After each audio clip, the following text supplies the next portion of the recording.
Do this right now. Put your hand flat on the left side of your belly, just below your ribs. Press in gently. If there's a heaviness there, a dull, warm ache that you've been brushing off as bloating, you need to hear what I'm about to say, because that's not gas. Garrett Landon. Your pancreas sits right there, and it does something that most people have no idea about. It produces 8 cups of digestive fluid every single day. Not insulin, not hormones. Raw chemical juice that breaks down every bite of food you eat. That's the day job. Insulin is the side gig. And both jobs run on the same fuel, the same cells, the same tiny, overworked factory. And here's what nobody talks about. There's a drink, something that costs you less than a glass of tap water, that speaks directly to those cells, wakes them up, feeds them an amino acid they can't get from anything else you normally eat. But I'll get to that. First, you need to understand what's actually breaking down inside you, because the damage starts a decade before you feel anything. And it starts with the meal you probably had this morning. Inside your pancreas, there are clusters of cells called beta cells, tiny islands, about 1 million of them. Each one reads your blood sugar and decides how much insulin to release. Every time you eat, those islands fire. They produce. They push insulin into your bloodstream, and your blood sugar drops back down. Thousands of times a year, year after year. Now picture those cells like workers in a plant that never shuts down. No night shift, no weekends, no maintenance, just production, round the clock. And here's the part that changed the way I think about all of this. Those cells don't regenerate the way your skin does. When a beta cell dies, and they do die, your body doesn't grow a new one. It's gone. You started life with a fixed number, and every year you have fewer. Most people lose about 1% of their beta cell mass per year. Just aging. But add sugar, add stress, add the 3 cups of coffee with syrup you grab on the way to work, add the orange juice you drink because you think it's healthy, and that 1% turns into 3, 5, and you feel nothing. Your pancreas doesn't ache when it's overworked. It doesn't cramp. It just quietly loses capacity, like a phone battery that holds a little less charge every month. You don't notice until one day it dies at 40%. That's when your fasting glucose comes back at 112. Your doctor says, prediabetes for the first time. And you sit there wondering, where did this come from? It came from 15 years of silent erosion while you felt perfectly fine. But here's what I couldn't square for the longest time. If beta cells don't regenerate, how do some people reverse prediabetes? How do their numbers come back down without drugs, without surgery, with something that costs almost nothing? That question kept me up, and the answer turns out to be stranger than I expected. Think about what you had for breakfast this morning. Specifically, was there bread, cereal, juice, something sweet in your coffee? Within 20 minutes of that meal, your blood sugar spiked. That's normal. Your pancreas read the spike, fired insulin, pulled the sugar into cells. Done. Except it's not done. Because here's where the timing matters more than the food. When you eat sugar, any sugar, fruit sugar, honey, the lactose in your milk, on an empty stomach first thing in the morning, the spike is steeper, sharper. Your beta cells don't just release insulin, they dump it. A flood, not a drip. And a flood costs more energy, burns more reserves, makes each cell work 10 times harder than it would if that same food hit your stomach after, say, a handful of nuts or a boiled egg. That's the difference nobody explains. It's not whether you eat sugar, it's whether your stomach is empty when you do. An empty stomach is a wide open gate. Sugar pours through, hits the bloodstream like a wave, and your pancreas scrambles. A stomach with protein in it, even a small amount, slows that wave down, turns it into a ripple. Your beta cells fire gently, calmly, the way they were designed to, and they last longer. Multiply that difference by 365 mornings, then by 10 years. One person eats toast with jam every morning for a decade. Another eats the same toast, egg first. After 10 years, the first person has burned through 20 to 30% more beta cell capacity. Same toast, same jam, different sequence. That's all. If that changes the way you see your morning, save this video. What comes next goes deeper. It involves the one thing your pancreas needs but almost never gets. I spent years looking at blood panels and asking one question. Why does the same diet wreck one person's pancreas and leave another's untouched? Same food, same age, same weight, different outcomes. The easy answer, genetics. And genetics play a part, but a smaller part than you'd think. The real answer took me a long time, and it felt embarrassingly simple. Those people whose pancreases hold up, the ones who eat white rice 3 times a day and never develop a problem, their diets include something. A specific compound that feeds beta cells in a way nothing else does. Not a vitamin, not a mineral, an amino acid. A rare one. One your body can't make on its own. One that barely exists in the modern Western diet. This amino acid does something no drug on the market replicates. It sits on the surface of a beta cell and says, produce insulin, but only when glucose is present. That's the key. Only when glucose is present. Most diabetes drugs force beta cells to fire all the time, whether you need insulin or not. That's like running your engine at full throttle while parked. It burns out faster. This compound does the opposite. It makes the cells smarter, more efficient. And when there's no sugar in the blood, it lets the cell rest. When a beta cell gets to rest, something remarkable happens. It doesn't regenerate, that word is too strong, but it recovers. Its internal machinery repairs. Its insulin stores refill. Its sensitivity returns.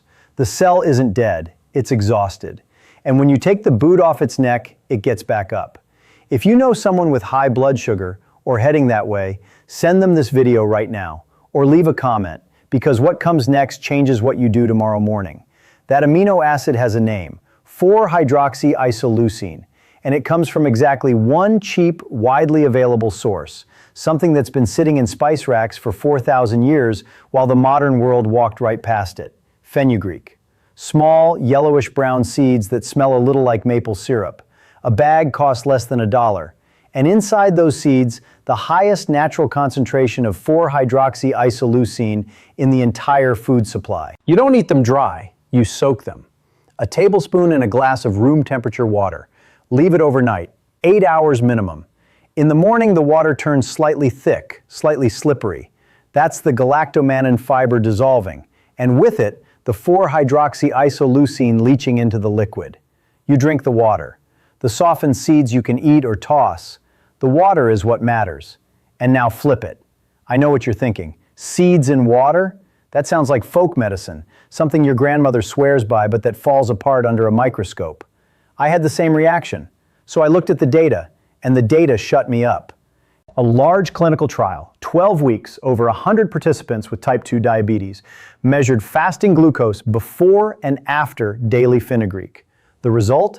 Fasting glucose dropped by an average of 25%. Post-meal spikes flattened. Insulin sensitivity improved. And here's the number that stopped me. Measurable changes appeared in 7 days. Not 12 weeks, 7 days. Another research team measured beta cell function specifically, something called the HOMA-B index. After Fenugreek, HOMA-B scores improved over 30%. The cells were working better, not harder, better. Firing when needed, resting when not, producing insulin more efficiently per unit of glucose. And something else was happening simultaneously.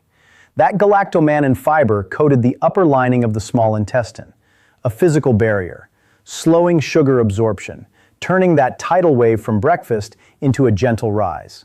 So the beta cells got a chemical boost and a mechanical one. Less sugar hitting the blood at once meant less panic, less flooding, less insulin dumped in a rush. Double protection. From one glass of seed water that costs you nothing. What I'm about to say could change your evening. If someone next to you needs to hear this, forward this video now, before you forget. Sometimes a single link does more than 10 appointments. Here's what happens day by day. Day 1 and 2, you feel nothing, and you shouldn't expect to. The galactomannan is coating your intestinal wall. Sugar absorbs slower. Your beta cells get their first break in years, maybe decades. But your body doesn't announce it. No signal, no feeling. And that's where most people quit. 2 mornings, nothing happened, must not work. That's a mistake. Day 3 and 4, your blood sugar curve shifts. If you wore a continuous glucose monitor, you'd see it. The peaks after meals get lower, the valleys less deep. Your insulin response smooths out. The beta cells stop slamming insulin into your blood and start releasing it steadily. using less energy to do the same job. Day 5 through 7, your fasting glucose begins to drop. Not after a meal, before it, in the morning, before you eat anything. That number, the one your doctor checks once a year, starts moving. It moves because your beta cells are recovering baseline function at night. While you sleep, they're not being hammered, they're resting.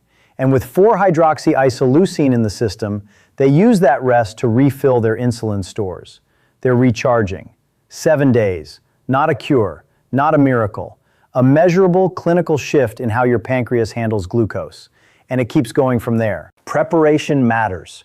Room temperature water, not hot. Hot denatures the proteins and damages the active compound. 1 level tablespoon of whole seeds, not ground, not powdered, whole. Soak 8 hours minimum. Drink on an empty stomach, 20 minutes before breakfast. Now, the drink is powerful alone, but there are 3 things that multiply the effect. 2 of them cost nothing. The first, eat protein before carbs. Every meal. A few bites of chicken, a spoonful of yogurt, a handful of almonds. That single habit reduces your post-meal insulin spike by up to 40%. Not a supplement, not a drug, a sequence change. Free. The second, 10 minutes of walking within 30 minutes of finishing a meal. That's it. Your muscles pull glucose straight out of your blood. Your beta cells don't have to work as hard. Researchers tracked this and found post-meal walks cut glucose spikes by 22%. Every time. No equipment, just your legs. The third costs a little, not much. Ceylon cinnamon, half a teaspoon a day. Clinical data shows it improves insulin sensitivity by up to 20%. It works on a different pathway, targets the insulin receptor itself, making your cells more responsive. So your beta cells produce less, your cells accept more, and the whole system breathes. Every time you hit like, the algorithm shows this to someone new. Someone's going to bed tonight not knowing what their pancreas is trying to tell them. One share and you might change their morning, or their blood work, or their next 10 years. Remember the question from the beginning? If beta cells don't regenerate, how do people reverse prediabetes? Now you know. They didn't grow new cells. They stopped killing the ones they had. They gave exhausted cells room to rest, refuel, and work again. That's not regeneration, that's rescue. And the tool for that rescue has been sitting in a bag on a shelf for 4,000 years. Costs less than a cup of coffee. Takes 2 minutes to prepare. No side effects, no prescription, no copay, no waiting room. A glass of water and a tablespoon of seeds left overnight on your kitchen counter. Your pancreas doesn't scream. It doesn't give you a warning light. It just quietly loses ground, year after year, spike after spike. And by the time your blood work comes back wrong, you've already lost years of capacity you can't get back. But the cells you still have, they're listening. They respond. 7 days. That's what it takes for the shift to begin. I'm not telling you to throw away your medication. I'm not telling you this replaces your doctor. I'm telling you there's something your doctor doesn't have time to explain in a 15-minute visit. Something that could change how your mornings feel, how your energy holds, and what your next blood panel looks like. And it costs almost nothing. Tomorrow morning, 1 tablespoon, 1 glass of water, 20 minutes before breakfast. That's it. I'll keep saying what others would rather not as long as you keep listening. Until next time.